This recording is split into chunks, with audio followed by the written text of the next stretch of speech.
मध्य प्रदेश के मालवा अंचल का एक गांव 90 के दशक के शुरुआती साल। ये दौर तब था जब गांवों में जल्दी कोई यातायात व्यवस्था जल्दी मिला नहीं करती थी। ऐसे में शादियों का सीजन था और न्योता आया था थोड़ी दूर से। पुराने रिश्ते थे, कभी पटीदारी थी। अब वो लोग यहाँ से 10 कोस दूर जाकर बस गए थे। पुरुष तो शायद सीधे बारात वाले दिन ही जाएं, मगर औरतें पहले से जाकर थोड़ा मज़े करना चाहती थीं। आखिर यही तो मौका होता है जब उन्हें भी हंसी मजाक करने का संयोग मिलता है। 4 औरतें, घर की 3 बहुएं और एक ननद। अब जाकर तो इस अधेड़ावस्था में मौका मिला था जब बिना किसी पुरुष के जा सकती थीं सब। विचार था कि सुबह पैदल निकलेंगी और खेतों के रास्ते शाम तक तो पहुंच ही जाएंगी ब्याह वाले गांव। मगर औरतों को सजने संवरने से फुर्सत कब मिली है। कहाँ तो बात थी कि पौ फटने से पहले निकल जाएंगे, और अब यहाँ सूरज सर पर चढ़ाया था। हालांकि गर्मी नहीं थी बहुत ज़्यादा। वसंत की शादियाँ इसीलिए तो सब पसंद करते हैं। खैर, एक अच्छी खासी देरी के बाद सब निकली। खाने का इंतज़ाम साथ था। कौन जाने गांव खेड़े में कुछ खाने को मिले या ना मिले कहीं रास्ते में। और पहुंचते पहुंचते रात हो जानी थी। सफ़र शुरू हुआ और शुरू हुई बातें, कभी ना ख़त्म होने वाली बातें। परिवार, गांव, समाज, सबकी बातें। किसकी बहू अच्छी है और किसकी बुरी से लेकर ना जाने कौन से रिश्तेदारों की बातें। शायद पगडंडियों के रास्ते चलते एक पहर बीत गया हो और कम से कम 3 कोस तो चले होंगे कि एक कुआं दिखा। पेड़ था बड़ा सा, उसकी छांव में बैठ थोड़ा कुएं का पानी पिया। कुछ जो लाए थी साथ वो खाया, कुछ बतियाया और हुआ कि थोड़ा आराम कर लें। ये आराम भारी पड़ गया। पहले ही देर हुई थी और यहाँ थोड़ा ज़्यादा ही आराम हो गया।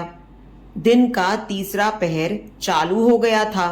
हालांकि ज़रूरी तेज कदमों की थी, मगर बातों के क्रम में कहीं थोड़ा बहुत रास्ता भूल गए तो कभी चाल धीमी हो गई। और अब भी उस गांव से अच्छी खासी दूरी थी जहां जाना था, और गोधूली वेला आ गई थी। औरतें परेशान हो रही थीं। ऐसे में रास्ते में एक घर दिखा, एकदम खेतों के बीच।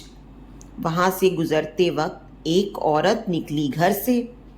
उससे रास्ता पूछने पर उसने कहा कि वो तो आप उल्टे रास्ते आ गईं, काफी देर हो जाएगी वहां पहुंचने में, और आजकल आंखें निकाल लेने वाला एक गिरोह घूम रहा है। तो फिर कुछ बातों के बाद उस औरत ने उन्हें वहां उसी मकान में रात बिता लेने का उपाय दिया। यहाँ अब कुछ खास विकल्प बचा नहीं था। मरता क्या न करता, तो वो चारों औरतें वहीं रह गईं। उस घर वाली औरत ने बताया कि उसके पति कहीं बाहर गए हैं, तो वो घर पर अकेली ही है। उसे भी अच्छा लगेगा आप सब रहोगी तो। रात उसने खाना बनाया, बेहद साधारण रोटियां और साग, लेकिन खाने में कोई स्वाद न था। इतनी भूख होने के बावजूद वो खाना ऐसा था मानो खाया न जाए। रात को मौसम ऐसा था कि गर्मी भी लगती और ठंड भी। तो सबके सोने का इंतजाम आंगन में ही किया और ओढ़ने को कंबल दे दिया। खैर, थकी तो थी ही, सब तो बस लेटते नींद आ गई। हालांकि कंबल की ही जरूरत पड़ी तो सब अपने अपने हिस्से का कंबल लेकर सो रही थीं। इनमें से एक औरत की आंख रात को खुली और उसने जो देखा वो देख उसकी चीख निकल गई, मगर वो चाह कर भी चीख ना पाई। शायद मानो लकवा मार गया हो। वो दृश्य था कि आंगन के मुंडेर पर दर्जनों औरतें नीचे देखी जा रही थीं और वो औरत जिसने उन्हें शरण दी थी वो हवा में बीचों बीच बैठी थी, बिना किसी आधार के।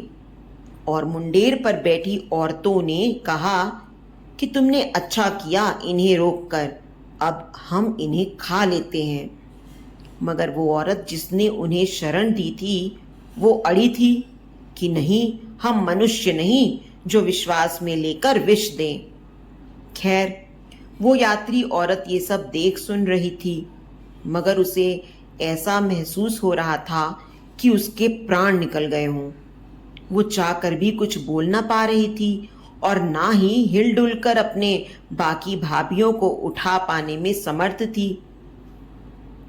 खैर, किसी तरह आंखें बंद हुईं, मन में नाम जप करके मौत का इंतजार करती रही और फिर शायद डर से सो गई। सुबह भैंसों की घंटियों की आवाज ने नींद खोला। जब चारों जागे तो देखा चरवाहों ने उन्हें घेर रखा है और अचानक ध्यान आया, ना वहां कोई मकान था, ना वो औरत, और तो और वो खाट कंबल भी नहीं जिस पर वो सोई थी। वास्तविकता में तो वो जमीन पर लेटी थी, मगर ये क्या था, किसी को कुछ समझ नहीं आया। और जब उसी चौथी औरत ने रात की बात बताई कि उसने क्या देखा, ये सुनकर तो सबके होश फाख्ता हो गए। पता नहीं वो औरत क्या थी, मदद करने वाली कोई देवदूत या कोई डायन, मगर जो भी था ये अनुभव उन चारों औरतों का जीवन का सबसे डरावना किस्सा था। आमतौर पर कहानियां काल्पनिक होती हैं, मगर ये कहानी नहीं है, महज एक वृतांत है और जहां तक मैं जानती हूँ 100% सत्य है। तो दोस्तों, उम्मीद करती हूँ आपको आज की हमारी कहानी पसंद आई होगी। कहानी पसंद आई है तो वीडियो को लाइक और शेयर करें। चैनल पर नए हैं तो चैनल को सब्सक्राइब करें और हाँ, नोटिफिकेशन बेल को ज़रूर दबाएं ताकि अगली अपडेट सबसे पहले आपको मिले।